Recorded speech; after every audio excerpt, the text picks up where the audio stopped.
নমস্কাৰ জেচিচিৰ সংবাদ পৰিক্ৰমালৈ আপোনাক স্বাগতম জনাইছো ষ্টুডিঅত মই জয়শ্ৰী মেধি প্ৰথমে চাওক আজিৰ সংবাদ শিৰোনাম জাগিৰোডত কেৰেলাৰ পৰা অহা ৰেল যাত্ৰীৰ উদ্ভণ্ডালি কোভিড পৰীক্ষা নকৰাকৈ শতাধিকৰ পলায়ন আৰক্ষীয়ে বিভিন্ন ঠাইৰ পৰা আটক কৰিলে 203 জনক মৰিগাঁৱৰ ভুৰাগত স্পাৰ মেৰামতিৰ নামত চলিছে ব্যাপক দুৰ্নীতি স্পাৰ নিৰ্মাণত সংঘটিত দুৰ্নীতিৰ তদন্তৰ দাবী কৰিছে দল সংগঠনে হিতাজখলাত কেন্দ্ৰীয় খাদ্য সংশোধন দপ্তৰৰ ৰাজ্যিক মন্ত্ৰী ৰামেশ্বৰ তেলী অসমৰ বাবে 13,000 খাদ্য উদ্যোগ গঢ়াৰ পৰিকল্পনা মৰিগাঁও জিলাত আজি উদ্বেগজনকভাৱে বৃদ্ধি হৈ আছে কৰোনাৰ সংক্ৰমণ জিলাখনত মৃত্যু 11 জন আৰু আক্ৰান্ত 4,484 জনলৈ বৃদ্ধি এতিয়া চাওক বাতৰি বিস্তৃত ৰূপত দেওবাৰে জাগিৰোড ৰেল ষ্টেচনত কেৰেলাৰ পৰা অহা শতাধিক যাত্ৰীয়ে এক অভাৱনীয় পৰিস্থিতিৰ সৃষ্টি কৰে উদণ্ড ৰেল যাত্ৰীসকলে কোভিড টেষ্ট নকৰাকৈ স্বাস্থ্যকৰ্মীক গটিয়াই পলায়ন কৰে পাছত মৰিগাঁও আৰু নগাঁও আৰক্ষীয়ে বিভিন্ন স্থানত অভিযান চলাই বুধবাৰ পৰ্যন্ত মুঠ 203 জনক আটক কৰে জাগিৰোডত কেৰেলাৰ পৰা অহা ৰেল যাত্ৰীৰ উদ্ভণ্ডালি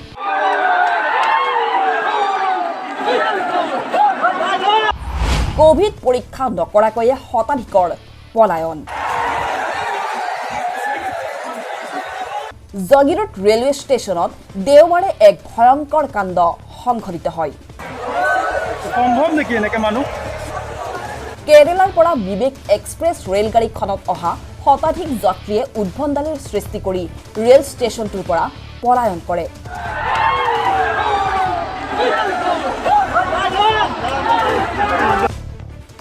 কেৰেলাত দেখা দিয়া কৰোনা মহামাৰীৰ ভয়ংকৰ পৰিস্থিতিৰ বাবে অসমলৈ ঘূৰি অহা এইসকল যুৱকে জাগিৰোড ৰেল ষ্টেচনত নমাৰ পিছতে কোভিড প্ৰটকলৰ সকলো নিয়ম ভংগ কৰি হুৰাহুৰে ষ্টেচনটোৰ পৰা জাগিৰোড চহৰৰ বিভিন্ন পথেৰে যেনি তেনি পলাই যায়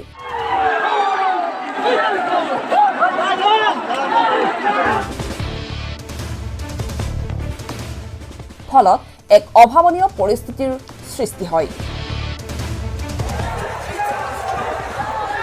ৰেলযাত্ৰীসকলক কোভিড পৰীক্ষাৰ বাবে ৰৈ থকা স্বাস্থ্যকৰ্মীসকলক ঠেলিয়াই গটিয়াই পলায়ন কৰে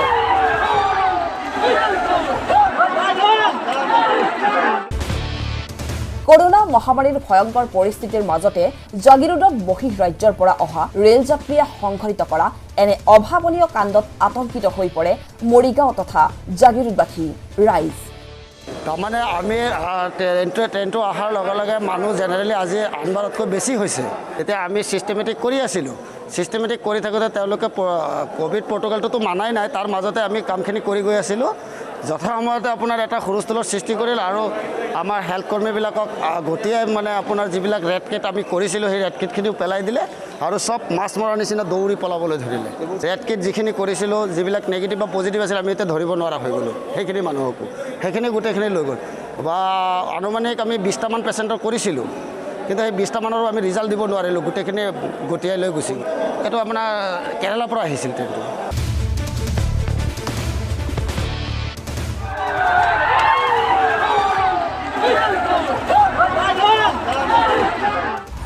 মৰিগাঁও নগাঁও জিলাৰ বিভিন্ন প্ৰান্তৰ পৰা 158 জনক আটক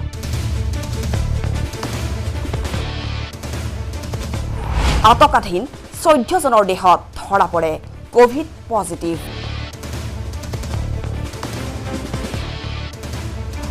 মৰিগাঁৱত আৰক্ষী অধীক্ষকৰ সংবাদমেল কেৰেলাৰ পৰা ৰেলযোগে আহি জাগিৰোড ৰেল ষ্টেচনত কোনো কোভিড টেষ্ট নকৰাকৈয়ে স্বাস্থ্যকৰ্মীক ঠেলিয়াই গটিয়াই পলায়ন কৰা শতাধিক ৰেলযাত্ৰীৰ বিৰুদ্ধে দেওবাৰৰ নিশাৰ পৰাই হস্তম হৈ পৰে মৰিগাঁও তথা জাগিৰোড আৰক্ষী উদণ্ড ৰেলযাত্ৰীয়ে জাগিৰোডত সৃষ্টি কৰা অভাৱনীয় পৰিস্থিতি সন্দৰ্ভত সোমবাৰে এক সংবাদমেলো সম্বোধন কৰে মৰিগাঁৱৰ আৰক্ষী অধীক্ষক অপৰ্ণা নটৰাজনে ৰেল ষ্টেচনত কোভিড পৰীক্ষা নকৰাকৈয়ে পলায়ন কৰা লোকসকলৰ বিৰুদ্ধে তাৎক্ষণিক অভিযান চলাই মৰিগাঁও আৰু নগাঁও আৰক্ষীয়ে মুঠ 158 জনক আটক কৰিবলৈ সক্ষম হয়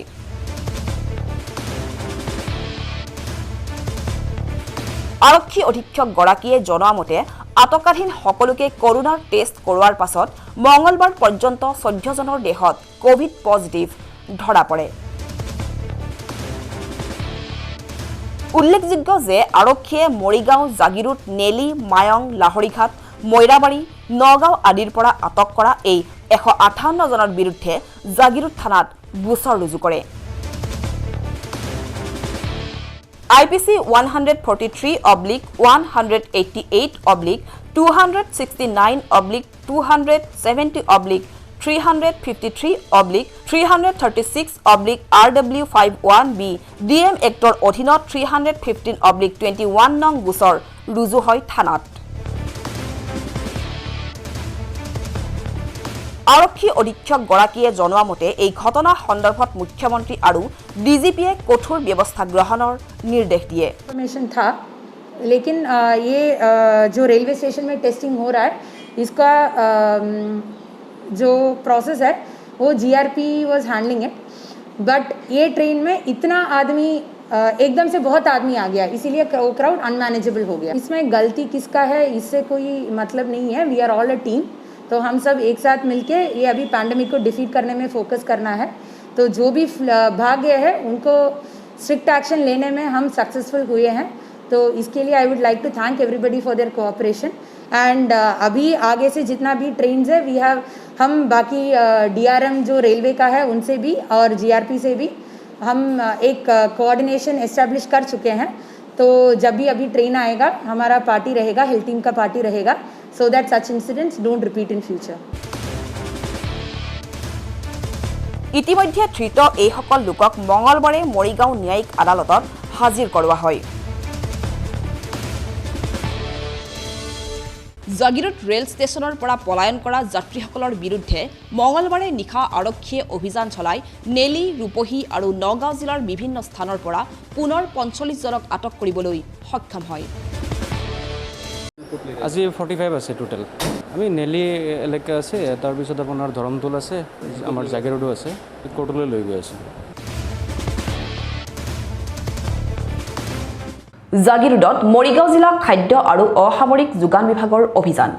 অত্যাৱশ্যকীয় খাদ্য সামগ্ৰীৰ দাম বৃদ্ধিৰ বিৰুদ্ধে উঠা অভিযোগৰ ভিত্তিত চলোৱা এই অভিযানত নিয়ম নমনা ব্যৱসায়ীসকলৰ বিৰুদ্ধে ব্যৱস্থা গ্ৰহণ। জাগিৰোডত যোগান বিভাগৰ অভিযান, দাম বৃদ্ধি কৰা আৰু নিয়ম নমনা ব্যৱসায়ীৰ বিৰুদ্ধে ব্যৱস্থা গ্ৰহণ। কৰোনা মহামাৰীৰ সুযোগ গ্ৰহণ কৰি জাগিৰোড, জাগিভকতগাঁও আদি অঞ্চলৰ একাংশ ব্যৱসায়ীয়ে নিজ খেয়াল খুচিমতে অত্যাৱশ্যকীয় সামগ্ৰীৰ দাম বৃদ্ধি কৰি গ্ৰাহকসকলৰ পৰা নিতৌ অধিক মুনাফা আদায় কৰি আহিছে। এই ক্ষেত্ৰত মৰিগাঁও জিলা খাদ্য আৰু অসামৰিক যোগান বিভাগে বিশেষ তৎপৰতা গ্ৰহণ নকৰাৰ অভিযোগ উত্থাপিত হোৱাৰ পিছতে শেহতীয়াকৈ শনিবাৰে বিভাগটোৰ একাংশ বিষয়াই জাগিৰোডৰ ব্যৱসায়িক প্ৰতিষ্ঠানত ইয়াৰ বিৰুদ্ধে এক অভিযান চলোৱা পৰিলক্ষিত হয়। খাদ্য আৰু অসামৰিক যোগান বিভাগৰ সংশ্লিষ্ট বিষয়াই স্থানীয় একাংশ পাইকাৰী আৰু খুচুৰা ব্যৱসায়ীৰ দোকানত অভিযান চলাই বিভিন্ন সামগ্ৰীৰ মূল্য নিৰ্ধাৰিত তালিকা প্ৰত্যক্ষ নকৰাত ব্যৱসায়ীসকলৰ বিৰুদ্ধে ক্ষুব্ধ হৈ পৰে। না অভিযান চলালোঁ ইয়াত জাগিৰোডত আমি যিমানখিনি আছে আমাৰ যিখিনি মানে আমাৰ গ্ৰচাৰী শ্বপ, আমি ইয়াত গম পাইছোঁ যে ইয়াত প্ৰাইচটো বাঢ়িছে বুলি, সেইটো কাৰণে আহিলোঁ। আহি আমি অলৰেডি তেওঁলোকৰ যিখিনি ব্যৱসায়ী আছিল তেওঁলোকক অলৰেডি আমি কৈ থৈছিলোঁ যে তেওঁলোকে যিখন মূল্যসূচী তালিকা সেইখন যাতে তেওঁলোকে ডিছপ্লে কৰে, কিন্তু আজি আহি দেখিছোঁ মেক্সিমাম দোকানতে তেওঁলোকে সেই তালিকাখন ডিছপ্লে কৰা নাই। গতিকে তেওঁলোকৰ পৰা আমি ষ্টেটমেণ্ট লৈছোঁ। পৰৱৰ্তী সময়ত তেওঁলোকৰ ওপৰত আমি বিভাগীয় নীতি অনুসৰি পেলাই ব্যৱস্থা ল'ম আৰু। এই ক্ষেত্ৰত লুণ্ঠনকাৰী ব্যৱসায়ীসকলৰ বিৰুদ্ধে বিহিত ব্যৱস্থা গ্ৰহণ কৰা হ'ব বুলি কয় খাদ্য আৰু অসামৰিক যোগান বিভাগৰ বিষয়াই। দোকানীবোৰক সেইটোৱে কৈছোঁ যে যদি কিবা কাৰণে তেওঁলোকে কয় যে বস্তুৰ দাম বঢ়া নাই, দাম বাঢ়ক নাবাঢ়ক ৰেটটো দেখাই থোৱাটো দায়িত্ব ন। গতিকে গ্ৰাহকসকলে তেতিয়াহে বুজি পাব কোনটো বস্তু কিমান দাম হৈছে। আমিতো কোনো ব্যৱসায়ীসকলক কোৱা নাই যে তেওঁলোকে বস্তুৰ দাম লছ কৰি পেলাই কিনা দামতকৈ তেওঁলোকে তলত বিক্ৰী কৰক, তেওঁলোকে প্ৰফিটটো লৈ বিক্ৰী কৰক, কিন্তু সেই দামটো আমাক ডিছপ্লে হৈ থাকিব লাগে, সকলোৱে গম পাব লাগে, সেইটোৱে আমাৰ কথা।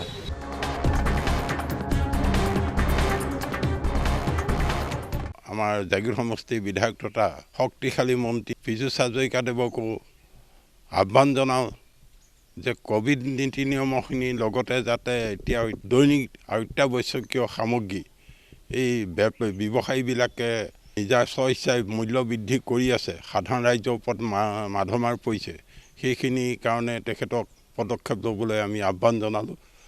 লগতে আমি দুখনকৈ জিলা উপায়ুক্ত মহোদয়াক আমি দুখনকৈ স্মাৰকপত্ৰ দিছোঁ।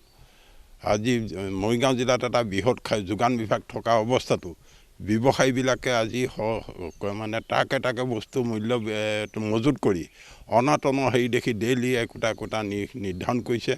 আমি মন্ত্ৰী মহোদয় ডাঙৰীয়াক লগতে জিলা প্ৰশাসনক আহ্বান জনাইছোঁ যাতে এই মূল্য বৃদ্ধি ৰোধৰ কাৰণে পদক্ষেপ ল'বলৈ আমি আহ্বান জনাইছোঁ। লাহৰীঘাটৰ টেঙাগুৰি কছাৰী গাঁৱত ব্ৰহ্মপুত্ৰৰ ভয়ংকৰ খহনীয়া। সপ্তাহটোৰ ভিতৰতে গৃহহীন অঞ্চলটোৰ অৰ্ধশতাধিক পৰিয়াল। ভুক্তভোগীয়ে খহনীয়া প্ৰতিৰোধৰ দাবী জনাইছে চৰকাৰক।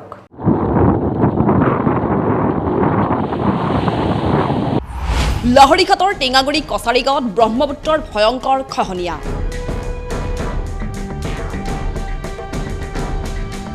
সপ্তাহটোৰ ভিতৰতেই গৃহহীন অঞ্চলটোৰ অৰ্ধশতাধিক পৰিয়াল। এই দৃশ্য মৰিগাঁও জিলাৰ লাহৰীঘাটৰ টেঙাগুৰি কছাৰী গাঁৱৰ। অঞ্চলটোত পুনৰ ব্ৰহ্মপুত্ৰৰ ভয়ংকৰ খহনীয়াই লৈছে কাল ৰূপ।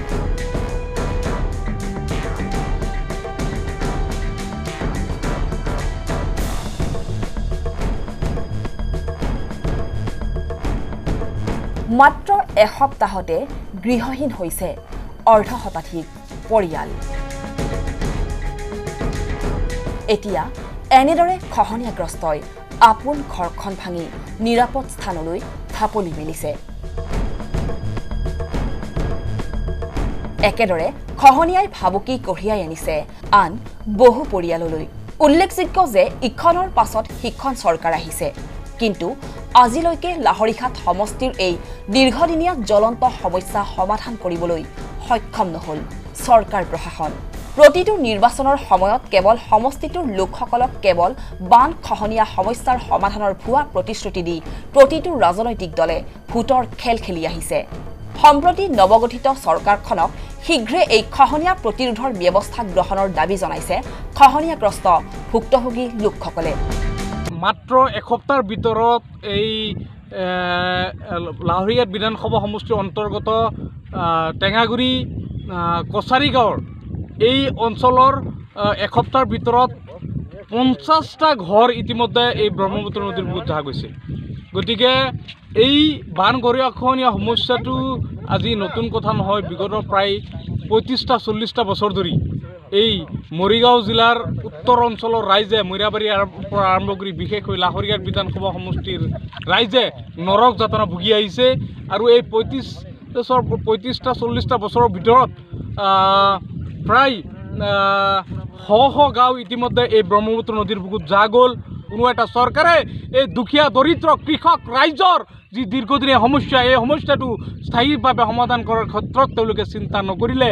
আৰু বৰ্তমান চৰকাৰ দুই এটা চৰকাৰক আমি ধিক্কাৰ জনাইছোঁ আৰু আহ্বান জনাইছোঁ অতি শীঘ্ৰে এই অঞ্চলৰ দীৰ্ঘদিনীয়া সমস্যাটো স্থায়ীভাৱে সমাধান কৰাৰ বাবে মাল্টি প্ৰজেক্ট আঁচনি RCC মাথাউৰি নিৰ্মাণ কৰিব লাগে।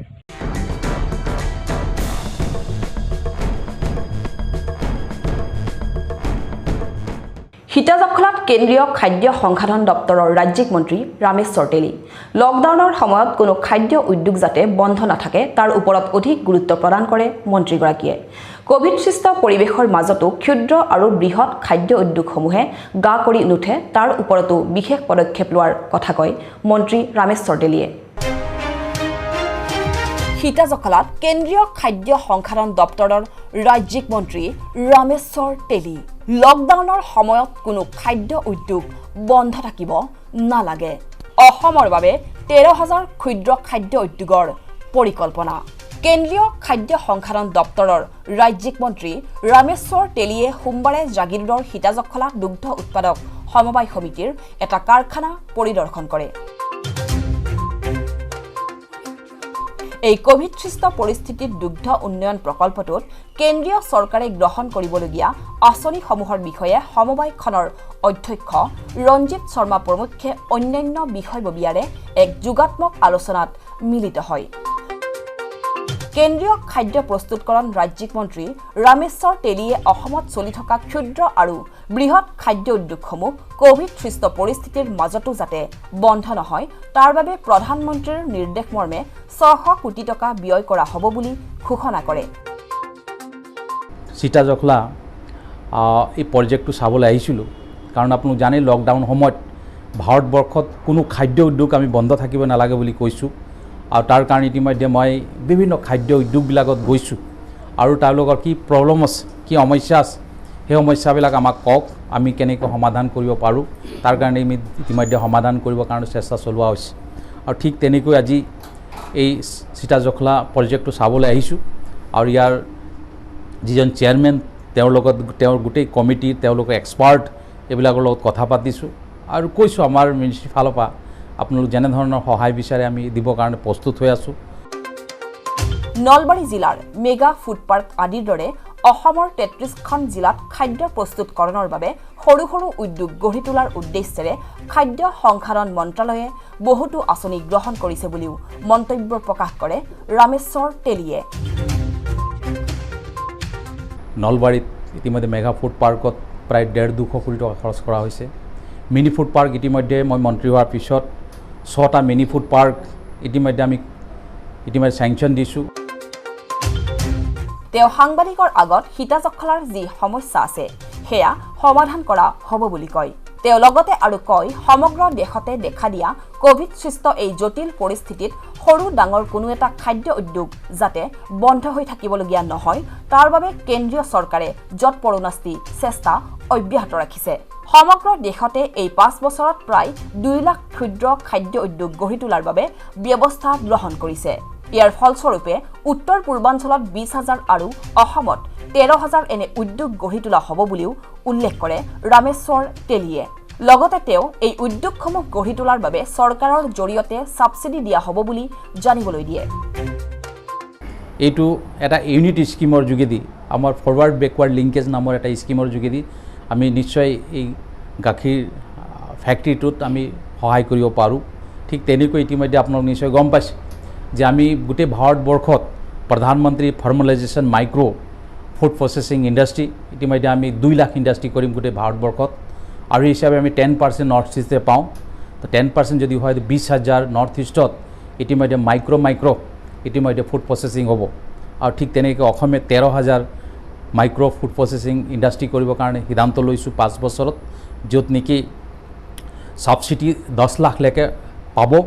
ব্যক্তিগত হ'ব, কোনোবা সেল্ফ হেল্প গ্ৰুপো হ'ব, কোনোবা NGO যদি কৰিব বিচাৰে ইতিমধ্যে আমি আমাৰ মিনিষ্ট্ৰীৰ ফালৰ পৰা DC-সমূহক ইতিমধ্যে আমি অনুৰোধ জনাইছোঁ যে আপোনালোক আবেদনবিলাক লওক। ইয়াৰ অংশস্বৰূপে জাগিৰোডৰ ধৰমতোলতো এনে এটা ক্ষুদ্ৰ খাদ্য উদ্যোগ গঢ় দিয়াৰো সিদ্ধান্তৰ কথা ব্যক্ত কৰে কেন্দ্ৰীয় মন্ত্ৰীগৰাকীয়ে। আৰু 4টা মিনি ফুড পাৰ্ক চেংচন দিম, য'ত ইয়াত ওচৰতে মৰিগাঁৱত ধৰমতোল বুলি এটা জেগাত ইতিমধ্যে মিনি ফুড পাৰ্ক এটা চেংচন হৈছে।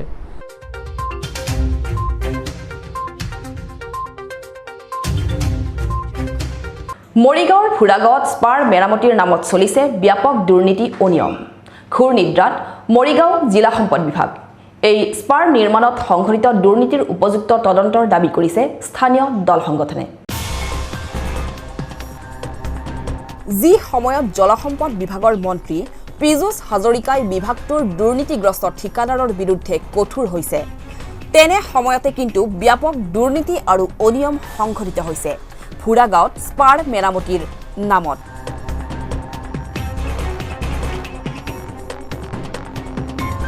এইটো ফুৰাগাঁৱৰ শিৱবাৰীৰ শৈল স্পাৰ। বান আৰু খহনীয়াৰ কবলত পৰি দুৰ্বল হৈ পৰা স্পাৰটো মেৰামতিৰ নামত এতিয়া মৰিগাঁও জলসম্পদ বিভাগেৰে মিলি ব্যাপক দুৰ্নীতি আৰু অনিয়ম সংঘটিত কৰাৰ অভিযোগ উঠিছে ঠিকাদাৰ ৰিজৱান আনচাৰী আৰু নবিছ তুলচানৰ বিৰুদ্ধে।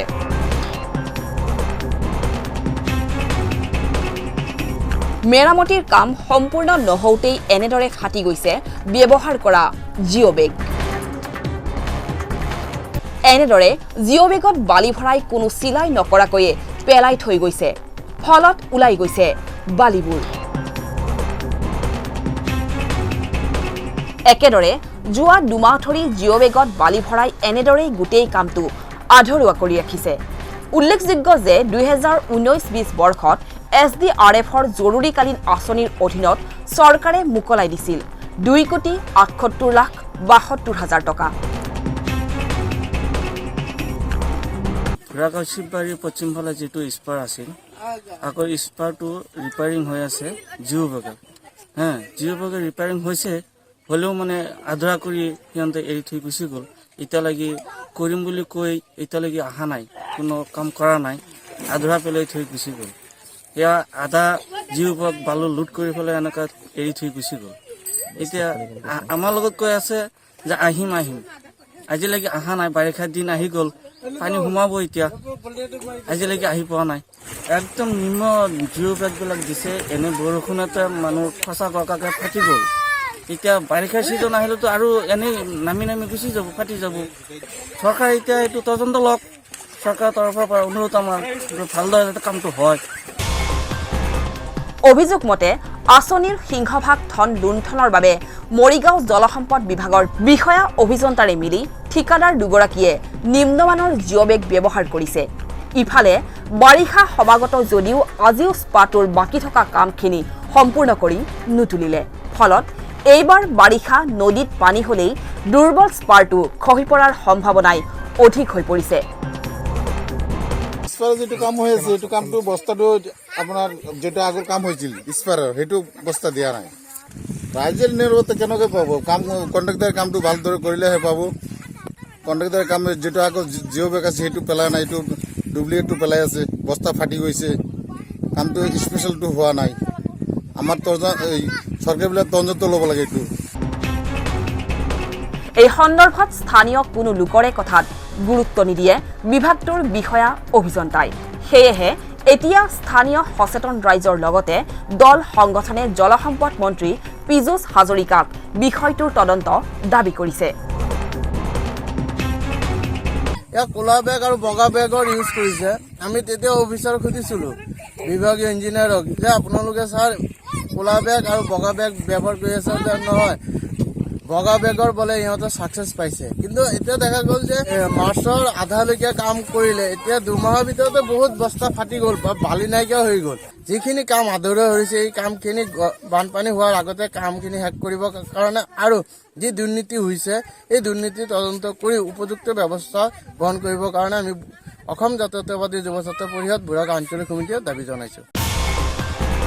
বিভাগটোৰ দুৰ্নীতিগ্ৰস্ত ঠিকাদাৰক হুমকি দিয়া মন্ত্ৰী হাজৰিকাই গৃহ জিলাৰ জলসম্পদ বিভাগটোৰ এইসকল দুৰ্নীতিগ্ৰস্ত ঠিকাদাৰ বিষয়া অভিযন্তাৰ বিৰুদ্ধে কি পদক্ষেপ গ্ৰহণ কৰে সেয়াহে হ'ব লক্ষণীয়।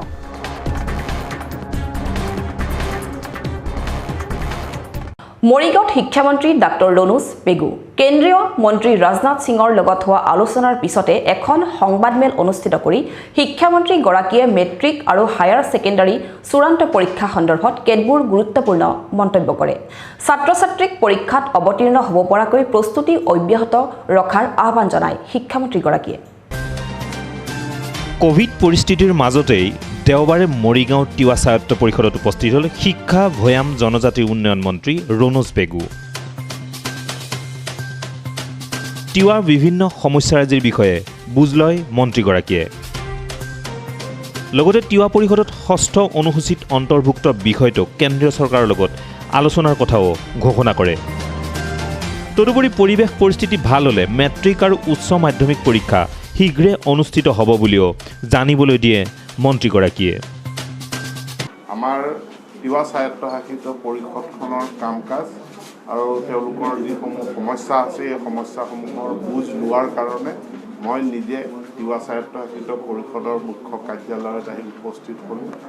এই পৰিষদখনে যিসমূহ সমস্যাৰ ভুগি আছে, সেই সমস্যাসমূহ তেওঁলোকে মোক অৱগত কৰিছে।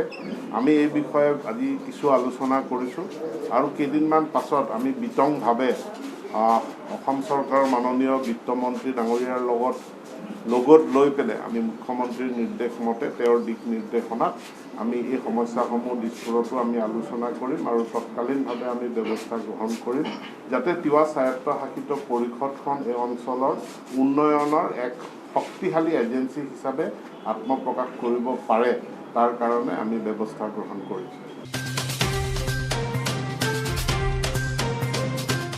সমগ্ৰ দেশ তথা ৰাজ্যখনৰ লগতে মৰিগাঁও জিলাতো আজিও উদ্বেগজনকভাৱে বৃদ্ধি হৈ আছে কৰোনাত আক্ৰান্তৰ সংখ্যা। মৰিগাঁও জিলা প্ৰশাসনৰ নিৰ্দেশত ঠায়ে ঠায়ে অব্যাহত আছে কোভিড-19ৰ পৰীক্ষা। মঙলবাৰ পৰ্যন্ত জিলাখনত কৰোনাত আক্ৰান্তৰ সংখ্যা ৪,৪84 জনলৈ বৃদ্ধি হয়। মঙলবাৰে জাগিৰোডৰ আসিয়া খাতুন নামৰ এগৰাকী মহিলা কৰোনাত আক্ৰান্ত হৈ মৃত্যু হয়। এই লৈ মৰিগাঁও জিলাত কৰোনাত মৃত্যু হোৱা লোকৰ সংখ্যা হ'লগৈ 11 জন। উল্লেখযোগ্য যে মঙলবাৰৰ দিনটোত জিলাখনত কৰোনাত আক্ৰান্ত হয় 263 জন। এই লৈ মঙলবাৰ পৰ্যন্ত জিলাখনত কোভিড আক্ৰান্তৰ সংখ্যা ৪,৪84 জনলৈ বৃদ্ধি পায়। এতিয়া চাওঁ আহক সংক্ষিপ্ত ৰূপত কেইটামান বাতৰি।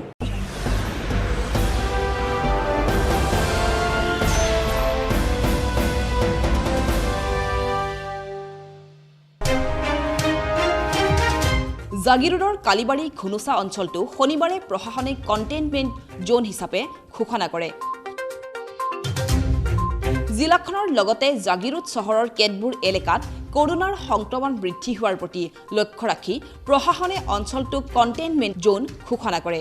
ইয়াৰ আগেয়ে চহৰখনৰ মইনাজান, কিশোৰ ক্লাব আৰু নিজৰাপাৰ এলেকাটো প্ৰশাসনে এনে ব্যৱস্থা গ্ৰহণ কৰিছিল। পজিটিভ ওলাইছে জাগিৰোড ঘুনুচা অপজিট লক্ষীদেৱ স্কুলৰ সন্মুখত। তো যোৱাকালিৰ পৰা আমাৰ ইয়াত কণ্টেইনমেণ্ট জোন ঘোষণা কৰিছে 14 দিনৰ কাৰণে।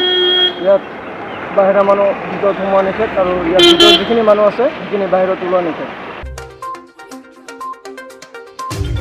ইয়াৰ সমান্তৰালকৈ জিলা প্ৰশাসনৰ নিৰ্দেশ অনুসৰি জাগিৰোড চহৰৰ প্ৰতিজন ব্যৱসায়ীকে কোভিড টেষ্ট কৰাটো বাধ্যতামূলক কৰি স্বাস্থ্য বিভাগৰ জৰিয়তে এই কোভিড টেষ্ট সামূহিকভাৱে কৰোৱা হয়। এই উদ্দেশ্যে শনিবাৰে জাগিৰোড গাঁও পঞ্চায়ত কাৰ্যালয়ৰ সন্মুখত ব্যৱসায়ীসকলক এইদৰে স্বাস্থ্য বিভাগে কোভিড পৰীক্ষা সম্পন্ন কৰে। এতিয়ালৈকে আমাৰ এনে ধৰক 60 টেষ্ট হৈছে। 60ৰ ভিতৰত আমি এজন পজিটিভ পালোঁ আৰু বাকী আমাৰ ওপৰৰ পৰা আমাক মানে নিৰ্দেশ দিছিলে 100 টাৰ্গেট মানে 100 টেষ্ট কৰা আৰু। তো এতিয়া আমি ট্ৰাই কৰি আছোঁ যিমান 100+ আৰু চাই আছোঁ যিমান আহি আছে এতিয়ালৈকে তেওঁলোক। আৰু অনুৰোধ কৰিছোঁ চবকে যাতে তেওঁলোকে নিজৰ টেষ্টটো কৰাই আৰু সহায় পাইছোঁ আহিছে প্ৰায়খিনি আহিছে এতিয়ালৈ আহি আছে এতিয়াও।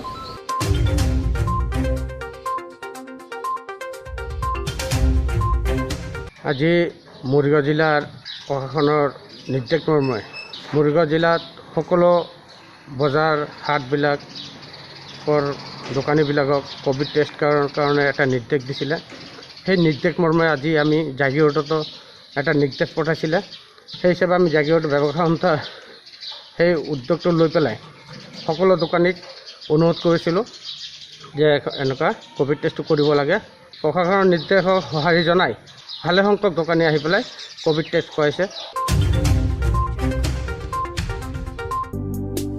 জাগিৰোডৰ স্থানীয় বিধায়ক তথা জলসম্পদ মন্ত্ৰী পীযুষ হাজৰিকাৰ আহ্বান মৰ্মে স্থানীয় বিজেপিৰ কৰ্মীসকলে বৃহত্তৰ জাগিৰোডৰ অনুষ্ঠান প্ৰতিষ্ঠানসমূহত দেওবাৰে ছেনিটাইজেশ্যনৰ ব্যৱস্থা কৰে।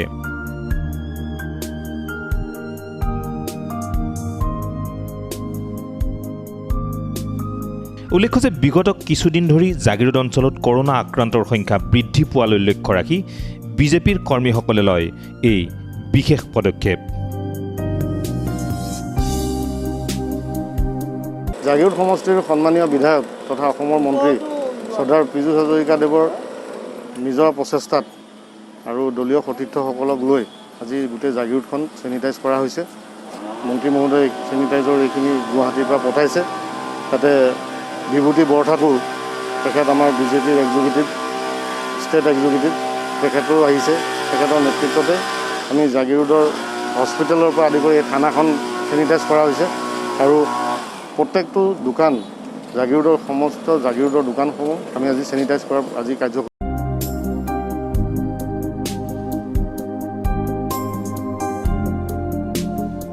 আচলতে পীযুষ হাজৰিকা মাননীয় আপোনালোকৰ সমষ্টিৰ জনপ্ৰিয় বিধায়ক মন্ত্ৰী পীযুষ হাজৰিকা ডাঙৰীয়া আলোচনাৰ মৰ্মে তেখেতে ইচ্ছা প্ৰকাশ কৰিছিল যে জাগিৰোডখনক কৰোণামুক্ত কৰাৰ কাৰণে চেনিটাইজেশ্যন কৰাটো অনতিপলমে খুব জৰুৰী হৈ পৰিছে। সেই মৰ্মে আমাৰ এটা চেনিটাইজেশ্যনৰ এটা টিম এটা আছে। আমি সেই টিমটোত বিভিন্ন জেগাত আমি কৰি আছোঁ।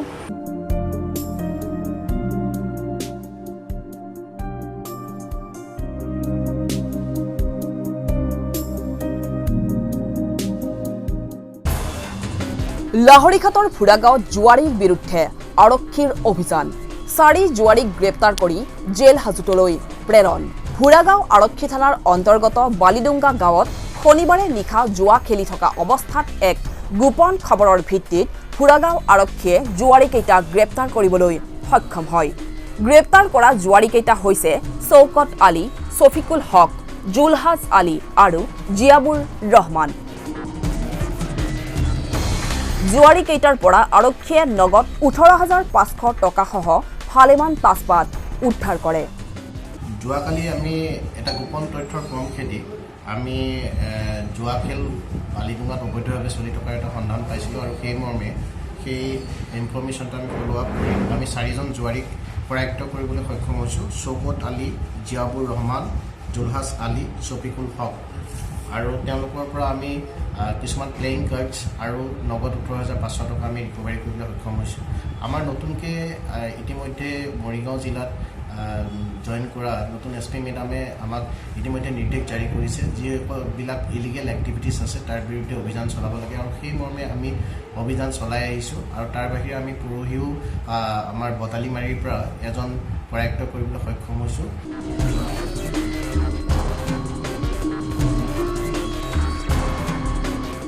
কাল কৰোনাৰ বাবে মুখ্যমন্ত্ৰী সাহায্য পুঁজিলৈ আৰ্থিক বৰঙণি।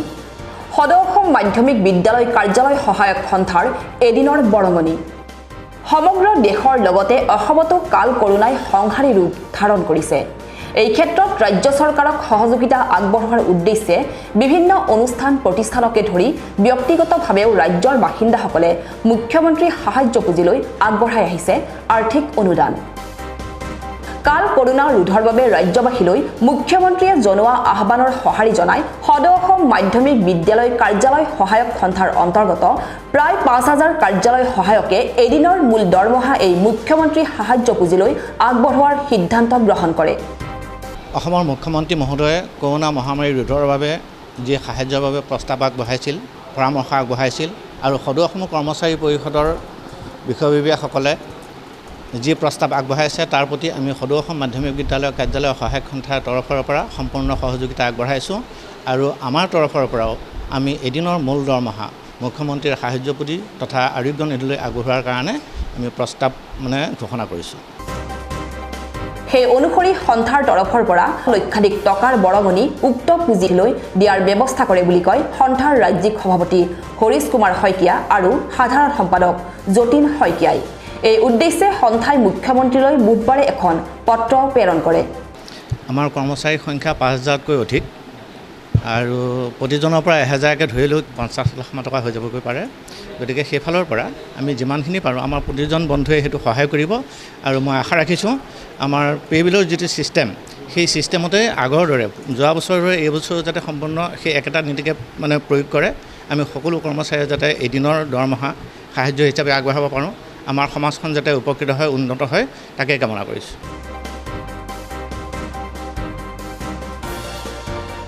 কাল কৰোনাই সমগ্ৰ দেশতে কৃষিৰ লগতে বিভিন্ন অৰ্থনৈতিক ক্ষেত্ৰখনত পেলাইছে ব্যাপক প্ৰভাৱ। দেশৰ লগতে ৰাজ্যৰ বাণিজ্য ক্ষেত্ৰলৈও আহিছে বৃহৎ সংকট। জাগিৰোডৰ সীতাজখলা দুগ্ধ উৎপাদক সমবায় সমিতিৰ অন্তৰ্গত গোপালকসকলো তীব্ৰ ভাবুকিৰ সন্মুখীন হৈছে। অসমত শ্বেত বিপ্লৱৰ সূচনা কৰা সমবায় সমিতিখনে এই কৰোনা কালত নিৰুপায় হৈ গোপালকৰ এবেলাৰ গাখীৰ 10 দিনলৈ সংগ্ৰহ নকৰাৰ সিদ্ধান্ত লৈছে। অসংগঠিত আৰু মধ্যভোগীৰ কবলত থকা খেতিয়ক ইতিমধ্যেই ককবকাই আছে। স্বাস্থ্য আৰু গৃহৰ দৰে কৃষি, পশুপালন, দুগ্ধ উন্নয়ন তথা সমবায় বিভাগৰ মন্ত্ৰী মহোদয়ক অধিক যুদ্ধংদেহী হোৱাটো বিচাৰে সমিতিখনে। দৈনিক 10,000 লিটাৰ গাখীৰ উৎপাদন কৰা সমবায় সমিতিখনৰ আছে এটা প্ৰচেছিং প্লেণ্ট, য'ত দুগ্ধজাত সামগ্ৰীৰ উৎপাদন কৰা হয়। এই ক্ষেত্ৰত কৃষি বিভাগৰ কোনো বিষয়াবৰ্গ আজিলৈকে গোপালক তথা সীতাজখলা সমবায় সমিতিৰ খবৰ নোলোৱাৰ অভিযোগ উঠিছে। পশুপালন দুগ্ধৰ লগত জড়িত আমি যিহেতু সীতাজখলাই দুগ্ধ পালনৰ লগত জড়িত গোটেই অসমৰ বিভিন্ন ঠাইৰ পৰা দুগ্ধ পালকসকলে আমাৰ মুখলৈ বাট চাই আছে আৰু আমাক তেওঁলোকে কৈছে যে আমাৰ গাখীৰৰ দাম আমি পোৱা নাই আৰু তাৰ বিপৰীতে আকৌ আমি এতিয়া গাখীৰ পেলাবলগীয়া হৈছে। গতিকে এই সমগ্ৰ দিশটো কিন্তু অতি সোনকালে খুব ক্ষিপ্ৰতাৰে এটা টাস্ক ফ'ৰ্চ হিচাপে বনাই বা ইয়াৰ কাৰণে এটা সুকীয়াকৈ কৃষিৰ কাৰণে সুকীয়া SOP বনাই পেলাই কিন্তু আমাৰ পথাৰ আৰু বজাৰ ৰখাৰ যিটো পৰিকল্পনা সেই পৰিকল্পনাত কিন্তু আগবাঢ়িব লাগিব। মই মাননীয় মুখ্যমন্ত্ৰী মহোদয় আপোনাৰ কৰ্মোদ্যম আৰু যি আপোনাৰ যিটো ৰাজ্যখনক সেৱা কৰাৰ যিটো হাবিয়াস সেইটো আমাৰ সন্মান জনাই পেলাই কৈছোঁ যে পশুপালন মন্ত্ৰীক যি অনতি পলমে কৃষকৰ ওচৰলৈ পঠাই দিয়ক। যি কৃষি বিষয়াসকল আছে তেওঁলোকক গুৱাহাটীস্থ নকৰি পেলাই তেওঁলোকক গোটেইখিনি গাঁৱে গাঁৱে পঠাই দিয়ক। কেন্দ্ৰীয় খাদ্য সংসাধন বিভাগৰ ৰাজ্যিক মন্ত্ৰী ৰামেশ্বৰ তেলীয়ে দুদিন পূৰ্বে সমবায়খন পৰিদৰ্শন কৰি সমস্যাৰ বুজ লয়।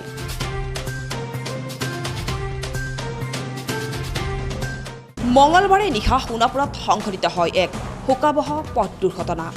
৩৭ নং ৰাষ্ট্ৰীয় ঘাইপথত সংঘটিত দুৰ্ঘটনাটোত সোণাপুৰৰ বৰখাটৰ মানৱ চুতীয়া থিতাতে নিহত হয়।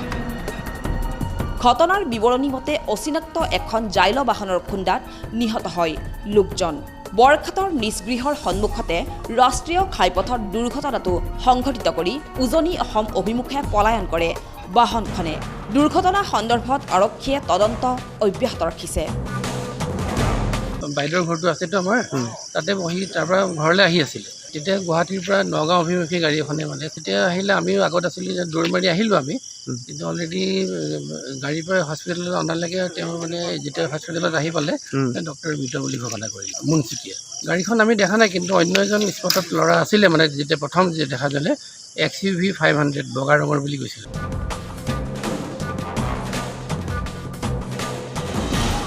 লাহৰীঘাটৰ বোৱালগুৰি ছোৱালী এমি মাদ্ৰাছাত মধ্যাহ্ন ভোজনৰ চাউল চুৰিৰ অভিযোগত বিদ্যালয়খনৰে প্ৰধান শিক্ষক আৰু চকীদাৰৰ বিৰুদ্ধে থানাত গোচৰ তৰিছে স্থানীয় লোকে। তলাবন্ধ বিদ্যালয়ৰ পৰা চাউল চুৰি হোৱা ঘটনাই সৃষ্টি কৰিছে ৰহস্যৰ। স্থানীয় আনোৱাৰ হুছেইন নামৰ ব্যক্তিগৰাকীয়ে বিদ্যালয়খনৰ প্ৰধান শিক্ষক ছফিকুল ইছলাম আৰু চকীদাৰ ফাইজুল ইছলামৰ বিৰুদ্ধে লাহৰীঘাট থানাত 280/2021 নম্বৰত তৰিছে এই গোচৰ। উল্লেখযোগ্য যে চাউল চুৰি ঘটনাটো মঙলবাৰে পুৱা স্থানীয় লোকে পথত পৰি থকা চাউল প্ৰত্যক্ষ কৰাৰ পিছতে পোহৰলৈ আহে। ইফালে ঘটনা সন্দৰ্ভত লাহৰীঘাট আৰক্ষীয়ে বিদ্যালয়খনত উপস্থিত হৈ তদন্তৰ ব্যৱস্থা কৰে। ৰাস্তাৰ পৰা চাউলতে ঘৰ পৰ্যন্ত মানে বেছি লাগি আছে। মানে তালাটো পুলিচ খুলে পেলাই পাইছোঁ 5.5 বস্তা চাউল টানি পেলাই দিছে। ৰাতিপুৱা আমাৰ চুৰুজালি আহি দেখা পাইছে, মাতি আনিছে আমাক, আনি পেলাই কৈছে যে স্কুলৰ গেটৰ পৰা চাউল ওলাই ৰাস্তাৰ কিনাৰলৈকে আছে। তেতিয়া আমি চালো, চাই পেলাই 1-2জন মানুহ গোটেইখিনি জমা হ'লোঁ, হৈ পেলাই আলোচনা পাতি গাভৰুক মাতিলোঁ, গাভৰুক দেখালোঁ। দেখুৱাৰ পিছত দেখা বোলে এই তালাকণ লগোৱা আছে স্কুলত, য'ত মানে চাউলকণ থয় তাতো তালা লগোৱা আছে। এতিয়া ভিতৰৰ পৰা বাহিৰলৈকে চাউল কেনেকৈ ওলাল এটা আমি সমালোচনা কৰি আছো। এতিয়া চাউল চুৰি হৈছে, চাগে থাকে হেডমাষ্টাৰ চকীদাৰৰ হাতত। যেতিয়া আমি চালো গাভৰুক লৈ এই ফ্ল'ৰত আছে যে স্কুলত, সেই ফ্ল'ৰত দাগ লাগি আছে। বস্তা যে চুচুৰি আনিছে তাক কিন্তু দাগ লাগি আছে। সেই ৰুমৰ ভিতৰতো দাগ লাগি আছে। সন্ধিয়াটো চাউল চুৰি হৈছে, কিন্তু ৰাইজৰ হাতত নাথাকে বা কোনো মাছৰ হাতত নাথাকে, হেডমাষ্টাৰ অনলি আৰু চকীদাৰ।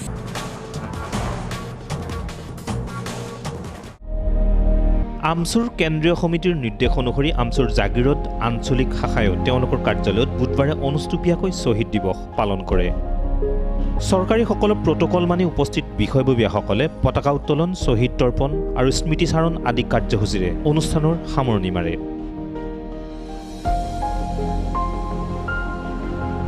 সদৌ অসম সংখ্যালঘু ছাত্ৰ ইউনিয়ন আমচুৰ আজি শ্বহীদ দিৱস। প্ৰত্যেক বছৰে 26 মে তাৰিখে কেন্দ্ৰীয় সমিতিয়ে এই শ্বহীদ দিৱস পালন কৰি আহিছে।